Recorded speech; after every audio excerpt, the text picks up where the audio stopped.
Jeanette Ciaramella, 31, disappeared on November 27, 2018 from her home in Clyde, New York. Last seen by her boyfriend, Marcus Lee, that morning. She left without her phone, car, wallet, or ID. No signs of struggle or forced entry at the house. Boyfriend reported her missing 2 days later. Marcus claimed Jeanette was scared, saying her past was catching up with her. Police searched with K-9 units, drones, and scuba teams over 50 acres, found nothing. Months later, a kidnapping case involving 2 suspects in the same county raised questions about a possible connection, but no evidence linked them. Imagine this. A young woman vanishes into thin air. No phone, no car, no trace, just gone. And here's the question that will haunt you through this video. How does someone disappear without leaving a single clue? Stay with me because by the end of this part, you'll know the last time anyone saw Jeanette Ciaramella alive and the chilling details that followed. So, let me take you to November 27, 2018. It's a normal Tuesday morning in Clyde, New York. Jeanette, just 31 years old, is at home with her boyfriend Marcus Lee. Everything seems fine. No arguments, no drama, nothing unusual. But then she's gone. And here's what makes it creepy. She didn't take her phone, her car, or even her credit cards. Think about that for a second. How do you leave your house without any of those things? Marcus says he last saw her early that morning. He goes to work, comes back. No Jeanette. At first he thinks maybe she went out, maybe with a friend. But as hours turn into days, panic sets in. On November 29, he calls the police. Now here's the part that really makes this case so strange. Investigators find nothing. No sign of struggle in the house. No broken windows, no blood, no footprints outside. It's like she just vanished into thin air. But here's where the story takes an even darker turn. When Marcus talks to police, he says Jeanette was acting scared the night before, afraid of something. What was she afraid of? He doesn't know, and here's a detail most people don't know. Jeanette didn't take her ID either. So even if she left on her own, how was she planning to survive? No money, no transportation, no phone. That's why police didn't treat this as someone just walking away. Something felt off. While cops start searching the area, rumors spread fast. Was she kidnapped? Did she run into someone dangerous from her past? And trust me, it will leave you with more questions than answers. So here's what we know so far. Jeanette Ciaramella disappears in broad daylight. No fight, no signs of trouble, but fear was written all over her face the night before. And that fear, it might hold the key to everything. Because next, we're going to dig into her troubled past, and the shocking confession Marcus made that changed everything. Last time, we left with one haunting question. What was Jeanette afraid of? Well, this part might give us a clue, but be warned. What you're about to hear isn't what most people expect.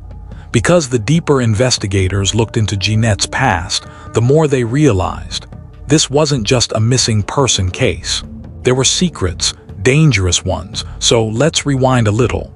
Jeanette wasn't just any 31-year-old living in Clyde, New York. She had a past, a complicated one. According to her boyfriend Marcus, Jeanette had been troubled in the weeks before she vanished. He told investigators she seemed paranoid, like someone was after her. Marcus said she would lock the doors, check the windows over and over again. And the night before she disappeared, she told him something that sent chills down his spine. She said, "I feel like my past is catching up with me." Now, what did that mean? When police dug into her history, they found that Jeanette had struggled with substance abuse in the past. She had been around the wrong people before, people who could be dangerous. But here's the strange thing, in the months before she disappeared, she was trying to turn her life around. She had a stable home with Marcus. Things looked better. So why was she suddenly scared? Marcus had his own theory. He told police that Jeanette might have crossed paths with someone she owed money to, or someone from her old life who wanted revenge. But here's where things get weird. If that was true, why didn't she tell Marcus who it was? Why leave him in the dark? And then a possible lead. A neighbor reported seeing a dark-colored pickup truck near the house the day Jeanette disappeared. Nobody recognized it. Nobody claimed it. Coincidence? Or was that the person Jeanette feared? Investigators didn't waste time. They brought in K-9 units, drones, even a scuba team to search local ponds and wooded areas.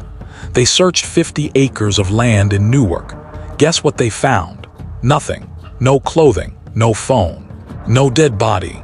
And here's something that still gives me chills. Jeanette vanished without leaving behind even a single footprint outside her home. How is that even possible? Either she left willingly, or someone planned this perfectly. But then came a shocking twist, an alleged connection to a kidnapping case just months later. 2 people were arrested for abducting another woman in the same county. And guess what? Investigators started asking if these 2 cases could be linked. Could Jeanette have been their first victim? Or was her disappearance something completely different, something even darker? So far, every clue leads to more questions. Jeanette feared her past. A strange truck appears, and then months later a kidnapping happens nearby. But no one has ever found proof. Not a single piece of evidence ties these threads together yet. Because next, we'll dive into the boyfriend, Marcus Lee. Was he just a worried partner? Or was there something he wasn't telling the police? You won't believe what came out in the interviews. But now, the spotlight shifts, because the person who reported her missing started raising eyebrows. Was Marcus Lee just a concerned boyfriend? Or was there something he didn't want the world to know? Stick with me, because the interviews that follow will make you question everything. When Jeanette vanished, Marcus Lee was the first to call the police 2 days later. And right there, investigators had their first red flag. Why wait 48 hours to report someone missing, especially when you live with them? Marcus told police he didn't think much of it at first. He said, "I figured she just needed space, maybe with a friend." But here's the thing, she left without her phone, her wallet, her car keys. Does that sound like someone taking a break? Not really. Detectives sat him down for a formal interview. They asked the usual questions. When was the last time you saw her? What was her mood like? Did you 2 argue? Marcus said everything was normal. No fight, no drama. He claimed Jeanette was fine except for one thing. He told police she was scared. Scared of someone, but he didn't know who. Now on paper, Marcus sounded worried. He even joined search efforts and gave interviews pleading for her return. But behind the scenes, some people thought his behavior was off. For starters, investigators noticed Marcus had gaps in his timeline. He couldn't clearly account for all his movements after Jeanette disappeared. And then there were whispers in the community. People said the relationship wasn't as perfect as Marcus claimed, that they had arguments, that Jeanette wanted a fresh start. If that's true, what kind of fresh start ends like this? Here's another twist. Marcus said Jeanette never mentioned any specific threat, but text messages recovered from her friends painted a different picture. She had told one friend she felt watched. Another text said, "If anything happens to me, it's because of my past." Notice what's missing. She never mentioned Marcus. Not once. Still, investigators couldn't rule him out. Statistically, partners are often the first suspects in disappearances, and his delayed report didn't help his case. Police searched the home. They looked for blood, signs of a struggle, anything. Nothing. No trace of violence. No fingerprints out of place. If Marcus did something, he left 0 evidence behind, and that baffled detectives. As weeks turned into months, pressure mounted on Marcus. He told reporters, "I just want her home, I don't care about the rumors." But rumors only grew louder. People started asking, if Marcus wasn't involved, why couldn't he answer one simple question? Why was Jeanette so afraid? And why didn't she trust him with the truth? Here's what makes this part so frustrating. Marcus stayed on the radar but never charged. No evidence, no confession, nothing. So if Marcus wasn't hiding something, then who was? We're going to look at the most chilling theory of all, the possible connection between Jeanette's disappearance and a violent kidnapping case that shocked the same county just months later. And if that theory is true, then Jeanette's story might have been part of something far bigger. What if Jeanette's disappearance wasn't random? What if it was part of something bigger, something darker happening in Wayne County at the time? Because just a few months after Jeanette vanished, another case exploded, and investigators started asking the question we can't ignore. Could these two cases be connected? February 2019. Clyde, New York, is in shock again.